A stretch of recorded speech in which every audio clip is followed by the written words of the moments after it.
Just one thing I want to say about Triple R is that it brought out the child in me. See, child in me, I don't mean by that as in children's film, because a children child is different in the context of what I'm talking about. See, a child, I think, will feel a thrill which is kind of not, not inhibited somewhere. When you're intelligent, when you think you're sensible, when you want rationality, you almost feel adult. You will lose something in your life, you lose something to enjoy purely for what it's intended to be, what it is.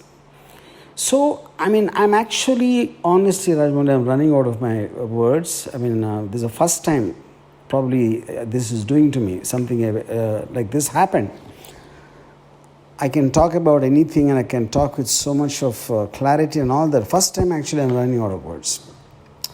So I find it far superior to even Bahubali and Bahubali 2, because see, Bahubali 2 for me still is like, in the range of the Helen of Troy in very early times and Gladiator and a version of that. Fine, fair enough, superb.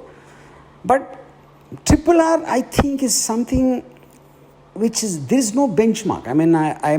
When I saw the trailer, honestly, I felt it just is looking, it is going on the border of being a little fake, and maybe the tiger shot and all that, though visually it is stunning. I just felt the advantage of Bahubali, where there's a period film and you can take a lot of things, but this set in somewhere in the 20s or 30s, in more contemporary times, I just had this gut feeling something can go wrong. But how wrong am I, in the whole context?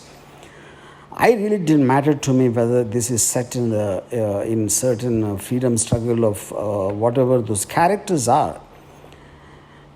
And just in one line, I want to say, so okay, now the context, I felt there's a fairy tale element involved. There is something like the little girl being kidnapped, which is not the thing for me. But the sweep of the narrative, see, the visual, of course, is mind-blowingly fantastic, nothing unlike anything I've seen before. But even the narrative sweep, I think, is unique in the context. You're a person you just love. You love a frame, you love a visual, you love an emotion attached to it. And it is so, obvious in every frame. It's like a brush strokes of a great artist, though I'm not into paintings. So which is the reason I'm once again saying that I'm just running out of words. Now, for me, the actors, somewhere in the reports I heard that Charan's character is better or something. I think it's nonsense. I think I can't pick out, because every time anyone is there, it's working as well. I wouldn't say one is better than the other. One is as good as the other in the context of whatever the film is talking about, the character's requirement or whatever you call. And the action sequences, I don't even know how to talk about it. Each and everything. I really don't believe there's a parallel. I am not a big superhero fan of a superhero franchise, the Marvel comics and all that. When I heard about the Ram Charan and Tarak fight, I thought somewhere it will be in the zone of the Batman-Superman fight. It should be somewhere around that.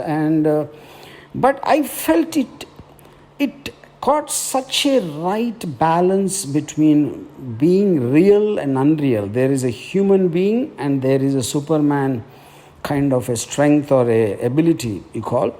So the emotions on Tarak's and Ramcharan's face is so human, and what they do is superhuman, and that mix is something I don't believe I've ever seen so far. That is something else. And I think it is audacious to even imagine that animals coming and fighting, letting them out. And that is something pulled off. It was something like I felt myself kind of, just sitting an inch above it in the tension or joy or what. I am actually not able to explain what emotion I felt while watching Triple R.